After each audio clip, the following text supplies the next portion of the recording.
Pro-Palestine protests in D.C. and across the U.S. call for a ceasefire.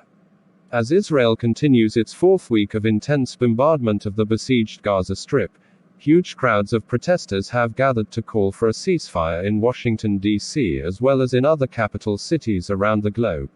Saturday's turnout is a continuation of protests that have emerged across the world in response to Israel's intense retaliation for the October 7 Hamas terror attacks, which killed more than 1,400 people, including civilians and soldiers.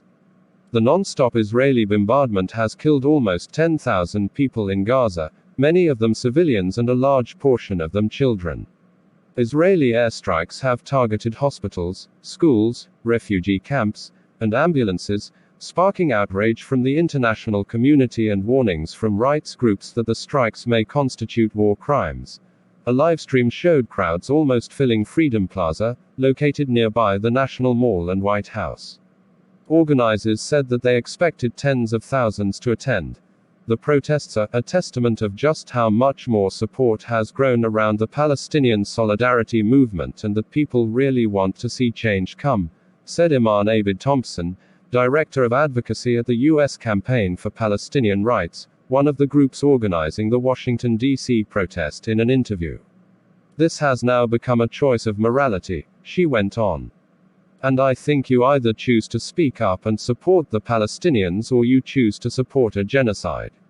The protest drew Americans from cities across the country who traveled to the national's capital on hundreds of buses organized by local community groups and progressive organizations. In a statement, the International People's Assembly, which also helped organize the protest, said, "The march is said to be the largest in favor of Palestine in U.S. history." Video from the demonstration show crowds of protesters, many of them wearing the kafiyeh, a patterned scarf that has become a symbol of Palestinian identity, and carrying Palestinian flags. "Stop the massacre," and "Let Gaza live," read signs in the audience. Multiple organizers directly addressed President Joe Biden, leading chants of "Biden, Biden, you can't hide," "We charge you with genocide," and "No ceasefire, no votes." Over 450 organizations have endorsed the march, says the International People's Assembly. In addition to an immediate ceasefire, the protesters are also calling for an end to U.S. military aid to Israel and an end to the blockade on Gaza. Palestinian activist and writer Mohammed El-Kurd addressed the crowds, calling on them to consider our martyrs' lives, the grievances, their hobbies, and most of all I want you to consider the fear that they must have felt as warplanes soared over their heads. Rapper Macklemore also took to the stage, saying, "I don't know everything, but I know enough that this is a genocide. We have been taught to just be complicit, to protect our careers, to protect our interests," he said. "I'm not gonna do it anymore, I'm not afraid to speak the truth." This wave of protests that we are leading in the US and across the world are amongst the largest we've seen for Palestine and speaks to the reality that Palestinians have had enough, said Yara Shufani, an organizer with the Palestinian Youth Movement, in an email to the press. For 75 years, the Palestinian people have been facing colonization and military occupation, and in the case of Gaza it has been an open-air prison due to Israel's blockade. Shufani said the protest serves as an opportunity to communicate the growing anti-war sentiment among a large swath of the American people, particularly as the president and other top officials have continued to avow support for Israel. "We are making it clear to the U.S. administration that we reject this appalling act and reject Biden's refusal to call for a ceasefire despite 66% of Americans supporting a ceasefire," she said, referring to the $14.3 billion military aid package for Israel passed by Congress this week. "We aim to send a message to the American public to join us in this mass movement, which is growing by the minute, and stands for freedom and justice.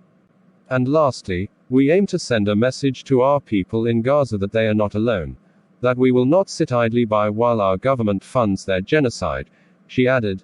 Abid-Thompson said the demonstration also serves as an opportunity to showcase and center the dignity around Palestinian lives, and avoid normalizing mass Palestinian casualties.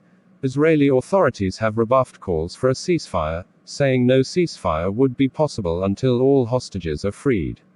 Israel maintains it does not target civilians and its attacks on the Strip are intended to eradicate Hamas, the militant Islamist organization that governs Gaza and is considered a terrorist group by the US and EU among other countries.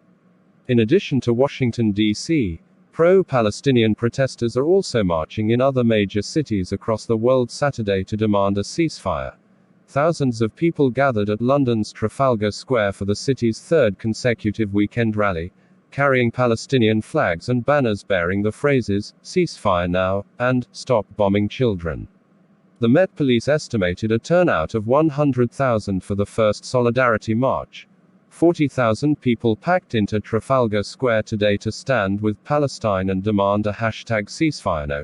The organizer of the event, the Palestine Solidarity Campaign, posted on social media Saturday. London's Metropolitan Police has not released any figures for the size of the demonstration. Pro-Palestinian demonstrations also took place in other cities across the UK on Saturday, including Manchester, Oxford, Newcastle and Liverpool. Thousands also took to the streets across Europe and Latin America to call for a ceasefire on Saturday, with demonstrations taking place in capital cities such as Paris, France, Berlin, Germany, Santiago, Chile, and Caracas, Venezuela. Demonstrations also emerged in Philadelphia and New York in the U.S.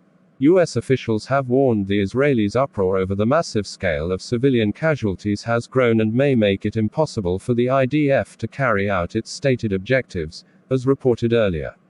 New York last week, hundreds of protesters from a Jewish organization calling for a ceasefire were arrested at Grand Central Station.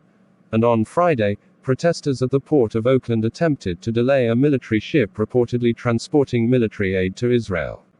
For Tahir Islam, an organizer with the People's Forum in New York, increasing American support for the Palestinian cause is a natural outgrowth of social justice movements in the past years, including the 2020 protests over the death of George Floyd. So many people are connecting this moment to the ways of feeling what they know about the US government and what they've seen in the past few years of other protest movements, popular movements here, she said in an interview. She pointed to US military aid for Israel as one key point of contention. There's a lot of clear energy that we don't want all this money diverted into war. We want it for healthcare, for education, for housing, she said. Our voices don't feel represented at all, she said. The protest offers a chance to make a statement to the rest of the world, and to disrupt the status quo.